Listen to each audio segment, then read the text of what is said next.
السلام علیکم دامنای عزیز. سگ بلوچک میکشد، چی خاصیت دارد؟ آدمان میگویند که خاصیت بیزیب دارد. خواهش میکنم که به ما فهمونید. راستی بار در حدیث ها دیدیم که وقتی اگر خر هنگس میزند، پیغمبر خدا گفتند که شما لا حول ولا قوت الا بالله العلی العظیم بگویید و سوی خدای خود پناه طلب کنید، زیرا که خر شیطان دیده آواز میزند. لیکن در بلوچکی سگ راستی بار من ندیدم چیزی در حدیث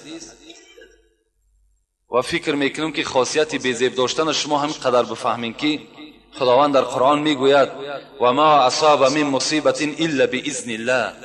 هر مصیبت، هر خاصیتی بد است، بیزیب است، خوب است به سر شما می آید، همه از جانب الهی می آید. فقط و فقط هر چیزی که می بینید شما از خدا ببینید. کل شیء بالقدر، همه چیز به تقدیر الهی است. سگ بلوچک میکشد و ما و شما باز یک عادت دیگر هم داریم که اگر بوم از چیزی هست بالای خانه کدام ما و شما نشیند، میگفتیم چغز است، میگفتیم که از این خانه کسی هلاک میشود. بیاییم که حتی چنان یک عقیده های پوسیدگی داشتیم که حتی چهارمغزی که از خانه بلند میشید میگفتیم صاحب خانه را هلاک میکنه. باور که همین چیزا در یاد ما هستند و حتی آدمی را در یاد داریم که همون چهارمغز کلان بریدن برای که صاحب خانه را چکار میکند؟ هلاک میکرده است. اینا در شما باور نکنید. امروز همین عقیده ها در وجود ما و شما جا گرفته است. اینا همه شرک به خدا هستند. حتی بین ما و شما در نزد دروازه ها ما نل کشال میکنیم، خرسندی در خانه میارن. از کجا خرسندی به خانه میارن؟ از دست یک آهن چی میآید آخه؟ یا در دست مثال کودکاتون، در گهوارهای کودکاتون، در بدنهای بعضی آدم کلان موره چشمی را میبینی، از چشم نگاه میکنن. اونا قدرت ندارن آخه. شما با اینا دیگر فریفته نشین. شما یگانه فقط از خداوند ببینین. هر ضرر زیانی که میآید فقط همون ذات میارد. این موره چشمی چی از خودش آخه؟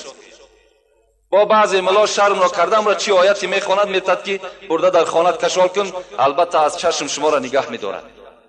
از چشم شما را آیت های قل اعوذ برب الفلق، قل اعوذ برب الناس بخوانید، آیت الکرسی بخوانید، در وجود خود چکار کنید؟ دم کنید، ان شاء الله از کل آفات شما را اینا نگاه میکنند. آیت قرآن شفا است. با اینا هیچ وقت باور نکنید.